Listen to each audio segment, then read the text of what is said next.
Well, look who it is. Hey, everybody. Of course, some of you may know me, some of you may not, or none of you know me because no one is watching this video. I'm just talking to the voices, but long time no see. Look who's also here. Don't be shy.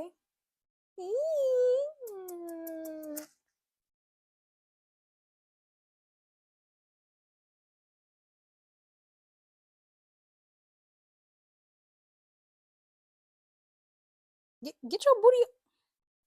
Yeah, just lay down. Look at you. Anyways, so let's just cut right to it. Where have I been? I've been lifing.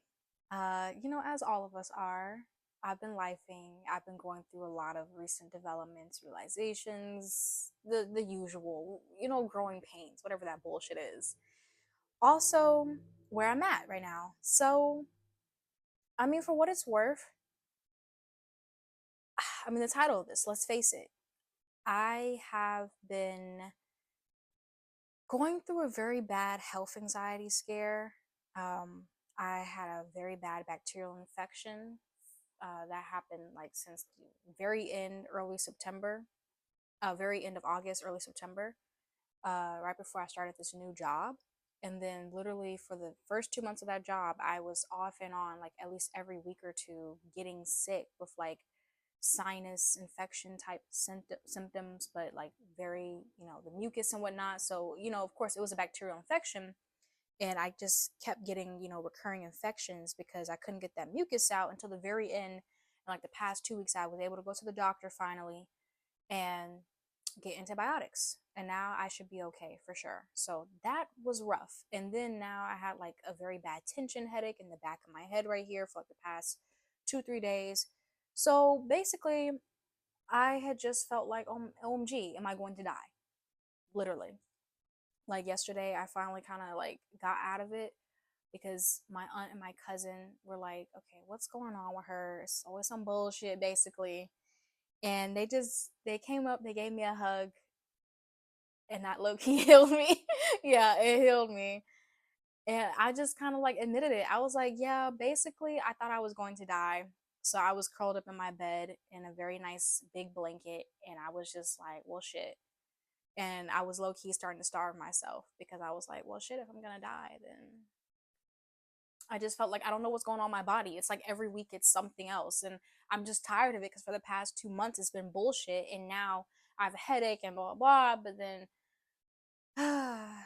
and eventually after those 2 months, I quit the job because it's so funny. I understand why they laughed, like they busted out laughing when I told them. But I told my family, yeah, I quit that job because my body was rejecting it. And they were like, girl, they just bust out laughing. And then even when I told them like, yeah, I was having a very bad health scare, at least health anxiety scare, they're like, yeah, that's why you quit that job, because you thought the job was killing you. But no.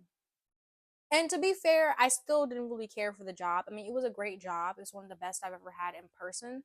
But honestly, the work life balance still wasn't what I wanted it to be. And I get paid better now with the remote jobs I have. So work smarter, not harder, like my mom said. So I don't regret quitting the job. Maybe I could have at least stayed there to the end of the year. It would have been nice. I would have got great benefits with that job. Free tickets to, where I work, but I don't really care. I don't regret that. I trust my decision making. Do I sometimes trust all the reasons why I'm making decisions in a moment? No, but I'm always going to trust myself making a decision, if that makes sense. But yeah, I will say that it's just been kind of rough. Um, it's been rough. So, with that being said, you know, I'll get a little bit vulnerable here. The reason why I have such bad anxiety in general, but especially around my health, is yes, because I did go through a bad stint of having an infection recently. And then, plus, ever since COVID, a lot of us have been unfortunately into Googling our symptoms and just trying to make sure we're not getting sick. But it's also because personally in my family, um, people have just suddenly died from stuff. even if it was long-term complications, it like randomly got worse and then they just left. For instance, my grandmother, my late Nana, she was battling cancer and she had gone into remission for some years and then it came back and then it took her out. And I was traumatizing. And I'm still dealing with that, you know? Because that was my bitch. That was my bitch. And she was gone. She gone.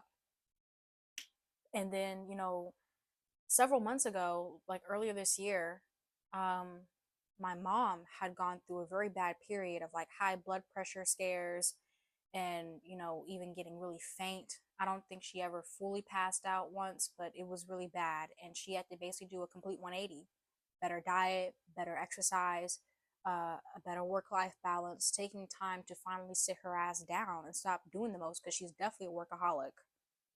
So, I feel like I've just been witnessing, very close to me, people that are also very close to me going through things or even unfortunately passing away from things. And there's also unfortunately been people even in my peer group in my age range who have unfortunately been passing away.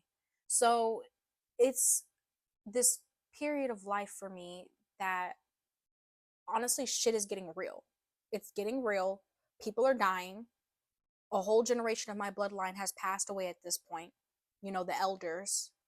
And sometimes I just think about, like I said, the decisions I'm making, whether it's, for my own self care, emotions, work, how I'm going to make money, how I'm going to live, going into especially adulthood because I'm going to turn 20 next year. So officially dropping teen out of my age where I'm really going to have to step into adulthood.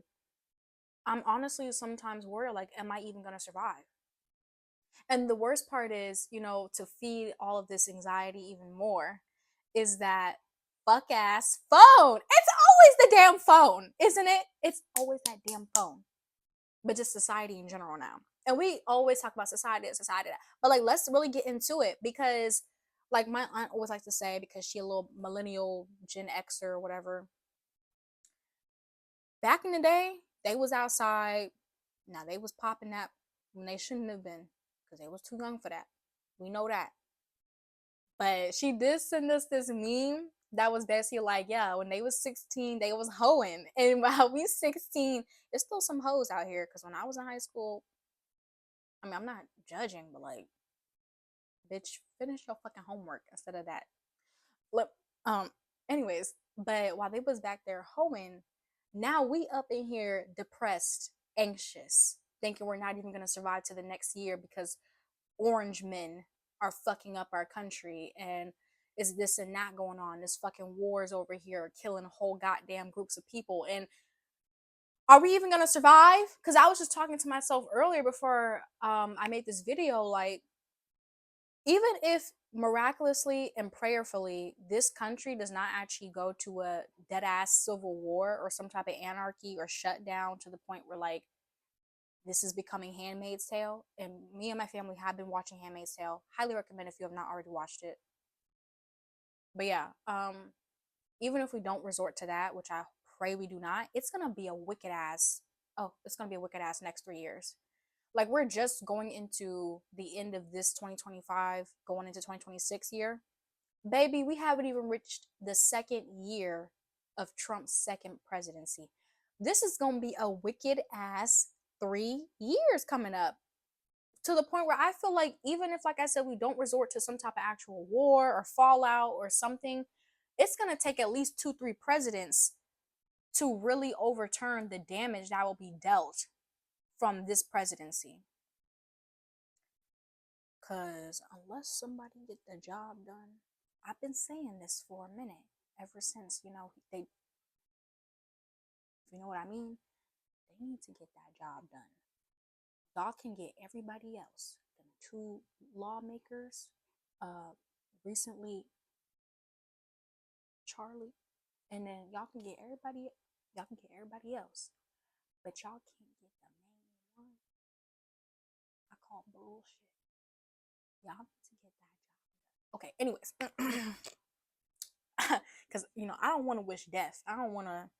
But sometimes the forces must be obliterated. We gotta defeat the enemy somehow. And we gotta make an example. I mean, we bringing back art thieves. We need to bring back some jobs. Let me stop. But yeah, it's a lot going on. And sometimes you just have to sit there and wonder, am I even gonna make it to the next day? But you can look at that in two ways though, because it's like, okay, am I gonna make it to the next day so nothing matters and fuck all this shit? Or am I gonna make it to the next day and let's do everything possible to make this shit worth it? It's like that meme where you're sitting on two sides of the fucking bus. And some days it goes to one side, some days it goes to the other, and some days you're in a state that you don't even fucking care about any of this shit. And you're right in the middle of that fucking bus, just like, I'm here, and that's okay. So, But I mean, to be honest, I still believe in myself. I really have come to realization that overall, my mental health is not as foolproof as I would like it to be. And that's okay because I may not have had the roughest or most traumatic childhood, but that does not invalidate the shit that I did go through, the shit that I was put through. Whether I still acknowledge it or even recognize it, or it'll come later in life, or I feel like I've dealt at least with like some of it. Because at the end of the day, I have to build a relationship to trust myself, or I'm not going to get anywhere in life. If I constantly am trying to belittle myself or shame myself or constantly second guess myself and how I feel, not actually at least validating and accepting the emotions, whether I guess in the context of the situation it's correct or not, then I'm not going to get anywhere because I will never trust myself. And that means any decisions I make will not really be what I want, or at least it won't feel comfortable enough for me to actually move forward. And some decisions, no matter how confident we are in them, are going to feel uncomfortable because they're new. But I at least need to feel good that I'm moving forward in that way. Like how, for instance, when I decided to quit the job after those 2 months of being off and on with the sickness, I said, fuck it. I'm going to quit this job, but I have a fucking plan. I've already spent the last at least 2 weeks applying to jobs that I actually want in my field of work anyway, which is social media and marketing. I need to have a remote job so it's a better work life balance, higher pay, so that I can get more bang for my buck. And this will all help me, of course, on my portfolio and professional advancement, but also personally, so I can actually do what the fuck I want to do and be creative and still have my mind stimulated, but not have to also overexert myself and do typical hospitality customer service. Because fuck y'all, I don't want to talk to y'all all day. I mean, y'all cool and all. I be having some good experiences. Like, I meet great people, but I don't want to talk to y'all all day. I want to be in the background making the shit that's going to pop. So, I put that plan into motion. I set all those intentions. I wrote down my standards, like I just said out loud. I manifested that shit real quick. Like, literally, everything came in perfect timing. And it's still going just to plan because I didn't just have that plan and stop there. I had a foreseeable future, like into the next even 2 years, not step by step, because you never know how the path is actually going to lay out in front of you. But you at least have a vision of where you want to be, what standards you will hold yourself to realistically, not out of perfectionism, not out of imposter syndrome, not out of what you think other people want to see you doing. You do it because that is what I want to do. That is how I see myself in the future. And that is where I can get to now, even. And you take those steps, yes, practically. So, of course, applying to jobs, saving the money, getting these things checked off the bucket list, but then also emotionally and energetically allowing yourself to really already feel like you're there, because that is how you actually will get there. You'd be like, yes, I'm taking these steps. And I can just feel myself, like, let's say, traveling and going to that destination, and like I'm already there exploring and doing what I want to do. And especially as you actually knock off those practical steps, like how I finally got my passport like a month ago, then it just cements that feeling in even more. And when you have that emotion, that emotional connection tied to the practical action you took, it just cements everything. I swear to God, y'all. Like, y'all getting these tips. Oh, I don't know what the fuck that was, but it just got it out of me. But yeah. And I will say that has helped me with my mental state because that shows that I'm not just crazy. I have fucking anxiety. And even my family has asked me, "Oh, you're gonna get diagnosed or try to get like a exam, like especially for any neurodivergence." I'm sure there's some label that could, fit me that we could slap on and I could feel comfortable with that label, like, oh, I have this, oh, I have that. Like I just said, I have anxiety. But you know what I told my aunt, especially? I don't care to really get diagnosed to anything specifically. I don't care about the label of it. Because, sure, especially if I figure out what it is exactly, or at least what we think it could be, I could find the exact management or like solutions to, help with the symptoms. But I really want to focus on self soothing, reparenting myself, and really just overall regulating my nervous system, allowing myself to feel and really enjoy myself because before I try to slap any label on me and find comfort in that and maybe a couple of solutions to help with the symptoms, I want to know who I am first before any of that. And now I do know for a fact that I have really bad anxiety. I overthink, I over worry, I over stress, I over everything. I know that I am someone who just goes above and beyond in everything. Granted, that's why I was an overachiever all throughout school. So I'm very fantastical in grandeur and my nature, for better or worse. Some areas it's great, other areas not so much, which we're learning. But I don't really care for the label, like I said. I could be anything at this point. I could be fucking autistic, I could be fucking whatever.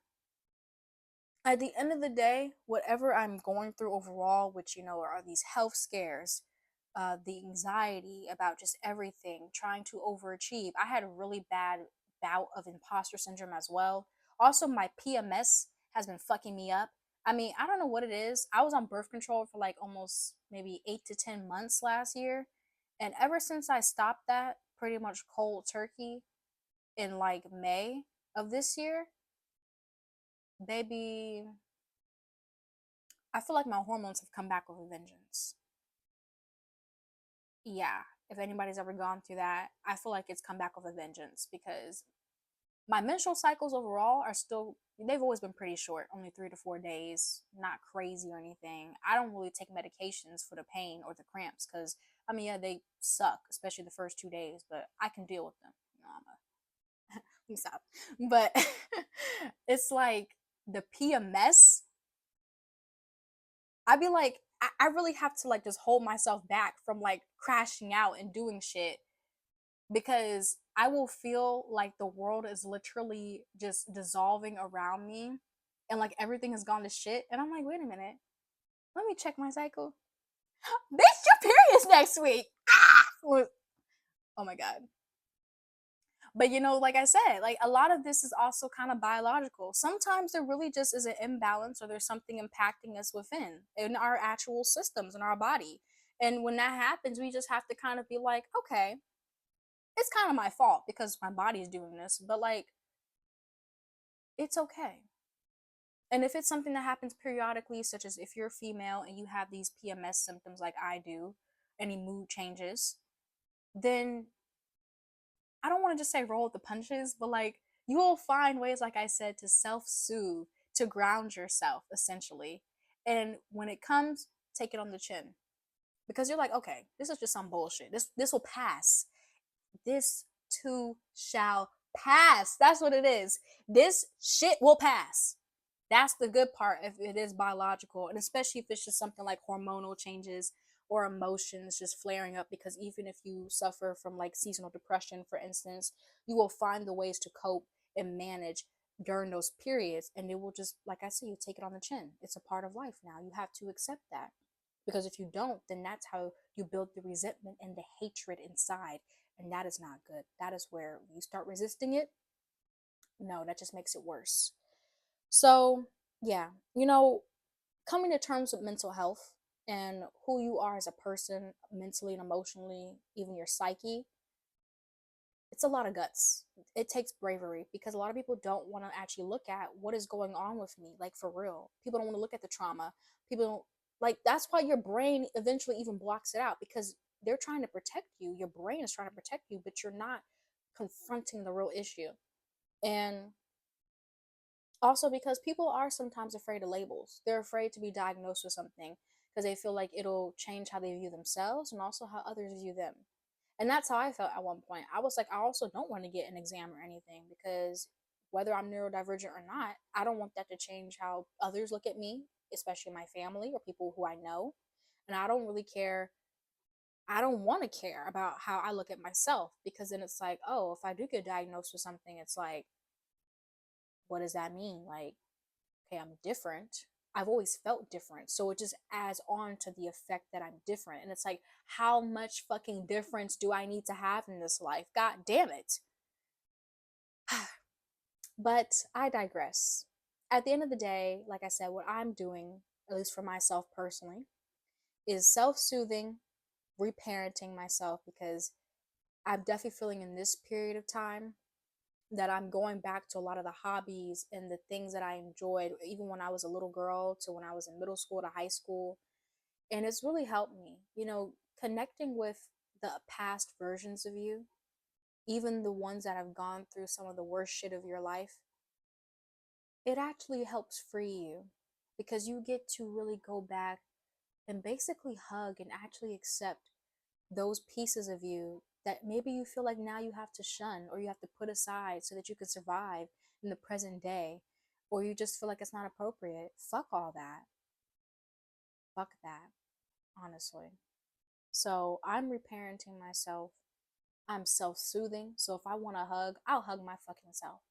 If I want to wrap myself up in a ball and a blanket for a couple of minutes at least to take a break from work and looking at the damn screen, I will. I want to read this book. I will read the fucking book. If I literally just want to go downstairs in the garage where nobody else can really hear me and scream for a little bit, I will do that. But get it out somehow. Comfort yourself because if you don't, like I said, you're gonna damage that relationship with yourself. Everything that you want, you can give to yourself. And I know it gets tiring. I know it gets boring because I deal with loneliness on the daily basis. And I'm like, damn, why can't somebody else hug me? But then again, you have to take accountability, especially like in my instance. I will be like, oh yeah, I wish somebody could hug me. I just want to hug. But then when my aunt or somebody close to me tries to hug me, I'm like, what the fuck are you doing? So that's another story for another day. But learning how to receive because I can give. You ask me for a hug, oh, but I can't get no hug. I can't get it, but I can give it. But yeah, so just moving forward, I'm really excited because there's a lot also coming in terms of the art that I'm making. I'm returning to a lot of the things I used to do throughout my youth when I was real young. I'm still young, but and it's just beautiful. And I'm really going to start taking up space. I am taking up more space in being authentic to myself. So whether or not this gets 0 views, maybe 10 views, or it gets 100,000 plus views, and however long it takes to get there, who the fuck cares? Because this is a safe place for me and me first and foremost. The rest of y'all can join. So, if you get a little something out of this, you're welcome. I love you. Do I? I guess I love you. Not I guess, but I have love for every human being at a base level. I do. But then, of course, if I know you, you at a certain level. But yeah. Anyways, I'm out this bitch. Toodles.